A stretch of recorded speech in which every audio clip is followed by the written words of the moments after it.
Le pouvoir des mots, comment de simples changements de langage peuvent transformer votre vie. Avez-vous déjà remarqué que vos mots peuvent façonner votre réalité? Pas seulement les mots que vous dites aux autres, mais ceux que vous vous dites à vous-même? Les mots que vous utilisez ont un immense pouvoir, et ils peuvent soit vous élever, soit vous abattre. Aujourd'hui, plongeons dans l'incroyable histoire de la façon dont le pouvoir des mots a transformé la vie d'un homme, sa santé, ses relations et toute sa perspective sur la vie. Dans un village tranquille niché au cœur de l'Inde ancienne, vivait un homme nommé Vidar. Il avait passé sa vie à travailler dur pour sa famille et sa communauté. Dans sa jeunesse, il était la personne de référence, toujours là pour tendre la main et offrir son soutien à ceux qui en avaient besoin. Mais au fil des ans, les choses ont commencé à changer. L'énergie autrefois vibrante de Vidar s'est lentement estompée, et avec elle, sa santé s'est détériorée. Ses journées étaient remplies d'épuisement, et peu importe combien de repos il avait, son corps semblait le trahir. La nuit, le sommeil l'évitait, et il se réveillait chaque matin en se sentant comme une ombre de lui-même. Il ne comprenait pas pourquoi son corps se sentait si épuisé. Il l'attribuait à son âge, aux années de travail acharné qui avaient eu raison de lui. Mais ce que Vidar ne réalisait pas, c'est que la racine de son problème n'était pas seulement physique. C'était mental et émotionnel, lié aux mots qu'il prononçait, tant envers lui-même qu'envers les autres. Au fur et à mesure que les jours se transformaient en mois, sa frustration grandissait. Il commença à s'emporter contre sa famille, contre sa femme, ses enfants. Des mots d'irritation, de colère et d'impatience commencèrent à remplacer les phrases chaleureuses et aimantes qui coulaient autrefois naturellement. Il ne voulait pas éloigner sa famille, mais ces mots étaient devenus des armes, blessant ceux qu'il aimait le plus. Le fossé entre lui et sa famille se creusait, et plus il devenait isolé, plus sa santé se détériorait. Un jour, errant dans le marché du village dans un état de confusion, Vidar se retrouva assis sur un banc, luttant pour reprendre son souffle. Sa tête tournait, et il se sentait faible. C'est alors qu'un vieux moine passa, remarquant l'air de détresse sur le visage de Vidar. Le moine s'approcha de lui avec un regard aimable et doux, demandant s'il allait bien. Vidar, surpris par l'inquiétude du moine, s'ouvrit et partagea ses luttes. Je n'arrive tout simplement pas à me débarrasser de cette fatigue, avoua Vidar. Peu importe ce que je fais, je me sens épuisé, tant dans mon corps que dans mon cœur. Et je n'arrive même plus à être gentil. Je ne sais pas ce qui ne va pas chez moi. Le moine écouta attentivement, hochant la tête alors qu'il absorbait les mots de Vidar. Puis il parla doucement, Vidar, votre corps et votre esprit sont profondément connectés. Et il y a une chose que vous pourriez négliger, les mots que vous prononcez. Vidar fut pris au dépourvu. Que voulez-vous dire? Mes mots ne sont que des mots. Ils n'ont pas le pouvoir d'affecter mon corps, n'est-ce pas? Le moine sourit, un sourire doux et compréhensif. Les mots ne sont pas que des sons. Ils portent une vibration, une énergie qui peut soit apporter l'harmonie, soit la perturber. Les mots que vous prononcez envers les autres et envers vous-même ont un impact profond sur votre bien-être. Lorsque vous parlez négativement, lorsque vous exprimez frustration et colère, votre corps réagit en se tendant, en devenant lourd. Mais lorsque vous parlez avec gentillesse, gratitude et encouragement, votre corps réagit avec légèreté, avec santé. Vidar était sceptique mais intrigué. Il n'avait rien à perdre, alors il accepta de suivre les conseils du moine et de visiter son temple le lendemain pour en apprendre davantage.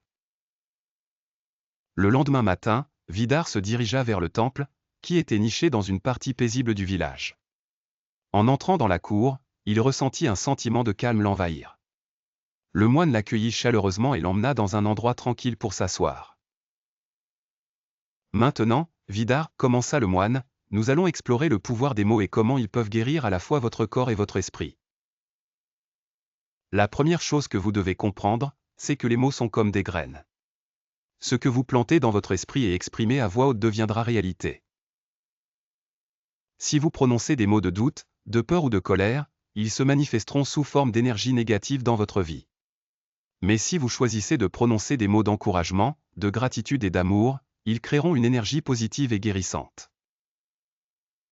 Vidar écouta attentivement alors que le moine continuait, expliquant l'importance de prononcer des mots gentils envers soi-même. Le moine suggéra à Vidar de commencer chaque jour par des affirmations positives.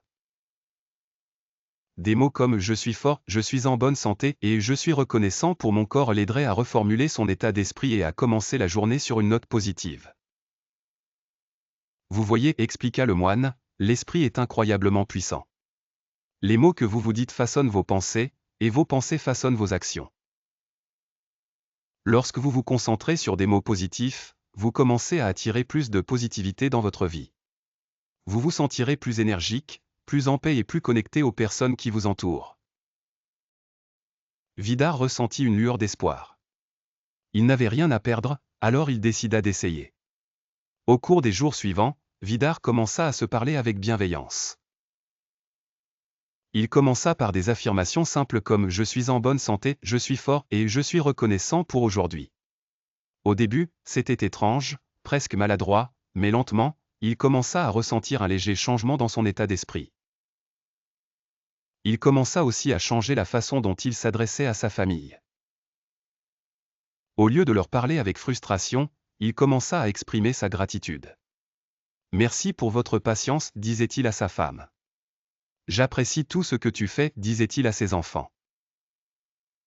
Et quand il ressentait l'envie de se plaindre ou de critiquer, il se retenait et remplaçait ces mots par de la gentillesse. En une semaine, Vidar remarqua un changement significatif. Son corps se sentait plus léger, et la fatigue constante qui l'accablait commença à disparaître. Son sommeil s'améliora, et il se réveillait chaque matin en se sentant plus reposé. Mais ce qui était encore plus remarquable, c'était le changement dans ses relations. Sa famille, autrefois distante et méfiante de ses paroles dures, commença à répondre avec chaleur et compréhension. Sa femme commença à sourire davantage, ses enfants recommencèrent à lui parler ouvertement, et la tension qui régnait autrefois dans leur maison commença à s'estomper. Au fil du temps, Vidar continua à pratiquer des mots de gentillesse et de gratitude. Il se découvrit plus patient, plus compatissant, et plus en paix avec lui-même.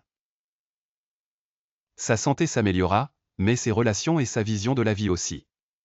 Il réalisa que le simple acte de changer ses mots avait tout transformé. Un jour, en se promenant dans le village, Vidar fut salué par un villageois qui avait autrefois été distant, l'évitant à cause de son comportement passé. Le villageois le regarda avec surprise et dit « Vidar, tu sembles différent. Tu as l'air plus sain, plus heureux. Quel est ton secret ?» Vidar sourit et répondit « Le secret est simple, les mots que tu prononces ont du pouvoir. Choisis-les judicieusement, et ils changeront ta vie. » Ainsi, l'histoire de Vidar devint un témoignage du pouvoir transformateur des mots. Il apprit que les mots ne sont pas seulement un moyen de communication, mais la clé de la guérison, de la croissance et d'une vie plus harmonieuse. En changeant la façon dont il se parlait à lui-même et aux autres, Vidar ouvrit un nouveau chapitre de sa vie, rempli de santé, d'amour et de paix. Alors que le voyage de Vidar continue, il reste déterminé à utiliser le pouvoir des mots pour créer un monde meilleur pour lui-même et ceux qui l'entourent. Et vous pouvez faire de même. Les mots que vous prononcez ont le pouvoir de façonner votre réalité. Donc, la prochaine fois que vous vous trouvez pris dans la négativité, prenez un moment pour faire une pause, respirer, et choisir des mots qui guériront et élèveront, non seulement vous-même, mais aussi tous ceux que vous rencontrez. Rappelez-vous, tout commence par les mots que vous choisissez de prononcer. Merci de m'avoir rejoint dans ce voyage. Si cette histoire vous a touché, veuillez aimer, partager et vous abonner pour plus d'idées sur comment vivre une vie plus paisible et épanouissante. Continuez à prononcer des mots de gentillesse et de gratitude, et regardez votre monde se transformer.